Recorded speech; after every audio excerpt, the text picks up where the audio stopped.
আসলে দেখেন ভাই, আমি মূলত এইদিক ওইদিক বিভিন্ন জায়গায় গিয়ে এরপরে হয়তো ভিডিও বানাই এবং পাশাপাশি আমি নিজের কাজের জন্য আসলে গিয়ে থাকি। তবে তারপরও হয়তো কাজকর্ম ওই রকমের মিলে না। আর সৌদি আরবে এখন বর্তমান পরিস্থিতিটা মানে কতটা ভয়ঙ্কর, হয়তোবা যারা আমার মতো মানে কাজকর্ম পাইতেছে না বা টাকা পয়সা খুবই সংকট তারা বুঝতেছে।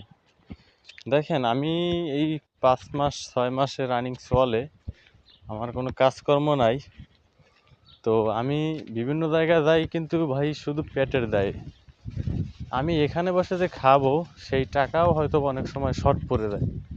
তো এই জন্য মানে অনেক স্থানে অনেক জায়গায় আমি হাঁটি, ঘুরি কাজের জন্য। আর বিশেষ কথা হলো, আমি এখানে হয়তো নূতন বা ওই রকমের পুরান না, আমি অন্য জায়গায় কাজ করছিলাম এর আগে। এই জন্য হয়তো বা অনেকে চিনে না বা জানে না বা কাজে কর্মে নেয় না। তো হয়তো আমি এই জন্য ঘুরে ফিরি যে যদি দৈনিক কাজ হয়তো 10 টাকা 20 টাকা 50 টাকার কাজ মিলে, তাহলে প্রতি দৈনিক যদি এরকমের পাই বা 5-7 দিন পরে পাই, তাহলে প্রতি মাসের যে নিজের খরচটা বা খানার টাকাটা, এটা আর বাড়ি থেকে আনতে হবে না। তো দেখেন, অনেকে কিন্তু আসলে বাড়ি থেকেও টাকা এনে এরপরে খায়। তো এরকমের আসলে অনেক আমার সাথেই অনেক লোকজন আছে। যাই হোক, আপনারা বললে হয়তো বা বিশ্বাস করবেন না বা বলবেন যে আসলে তুই হাঁটো আর ভিডিও বানাও। তো মূলত তাদের উদ্দেশ্যে বলতে চাই যে ঘড়ির কাঁটা সবসময় এক জায়গায় দাঁড়িয়ে থাকে না, ঘড়ির কাঁটা ঠিকভাবে ঘুরতেই থাকে। আর সেই রকম মানুষের জীবনের পরিস্থিতিটাও ঠিক ওইভাবেই মানে ঘুরতে থাকে। হয়তো কারো দিন খারাপ যায়, কারো দিন ভালো যায়। হয়তো আজকে দিন খারাপ গেছে, কালকে ভালো আসবে, এরকমেরই। প্রতিদিন যে একভাবে যাবে এরকমেরটা না। যাই হোক, তো আমার হয়তোবা কোনো একদিন ভালো গেছিল, এখন হয়তোবা খারাপ যাইতেছে, আবার কোনো একদিন ভালো আসবে। কিন্তু সে পর্যন্ত আমার অপেক্ষা করে থাকতে হবে, ধৈর্য ধরে থাকতে হবে।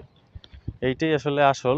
আর আমরা একই জায়গায় হয়তোবা প্রায় 200-300 লোক আছি, এদের মধ্যে মনে হয় শতকরা 10 থেকে 15% লোক মোটামুটি ভালো স্থানে আছে, মানে তাও যারা টাকা ধরে রাখতে পারছে। আর যারা ধরে রাখতে পারে না বা করে না, মানে সবাই এক কথায় বলতে গেলে আমরা ঋণ পরিশোধ করে সমান সমানে আছি। তারপরেও আমি নিজের কথা বলতে পারি যে বর্তমানে সৌদি আরবে আমি 800 রিয়াল ঋণ আছি। মানে 800 রিয়াল নিয়ে আমার এক পাশে ফ্রেন্ড ছিল, তার কাছ থেকে নিয়ে এরপরে আমি এইদিকে ওইদিকে গেছি 4 স্থানে কাজের জন্য। কিন্তু সব জায়গায় গিয়ে দেখি দালাল, কোনো কাজকর্ম নাই। তো যাই হোক, হয়তোবা নসিব ছিল খারাপ, এই জন্য হয়তোবা পাই নাই। এরপরে সেখান থেকে হয়তোবা ফিরে আসা লাগছে। তো 800 রিয়াল খরচ হয়েছে টোটাল। তো আমি মক্কায় গেছিলাম, সেখানে ভাড়া গেছিলো 250 টাকার মতো বুঝি, যাইতে যাইতে 300-400 টাকার মতো গেছিলো। যাই হোক, তো অনেক টাকা গেছিলো। তো বাংলাদেশি এক কথায় এভারেজে 25,000 টাকা আমি ঋণ হয়ে গেছি। তো এরকমের আসলে বহুত রেকর্ড আছে, অনেক প্রমাণ আছে। মানে এরা খুবই সংকটে, আর কাজকর্ম নাই, ওইরকম পাইতেছে না। আর এগুলো তো আমি বলছি সব ফ্রি ভিসার লোক। ফ্রি ভিসা বলতে হয়তো ছোটো আমেল না, বড় আমেল, এই জন্য সমস্যা বেশি। এই বড় আমেলে আইসা এরপরে 14,000 রিয়াল লাগে আকামা, হয়তো বছরে 2 মাস 3 মাস বৈশা থাকলে বাসা রাতে হেরিকেন। যাই হোক, অবশ্যই বুঝতে পারতেন আমার কথাগুলো।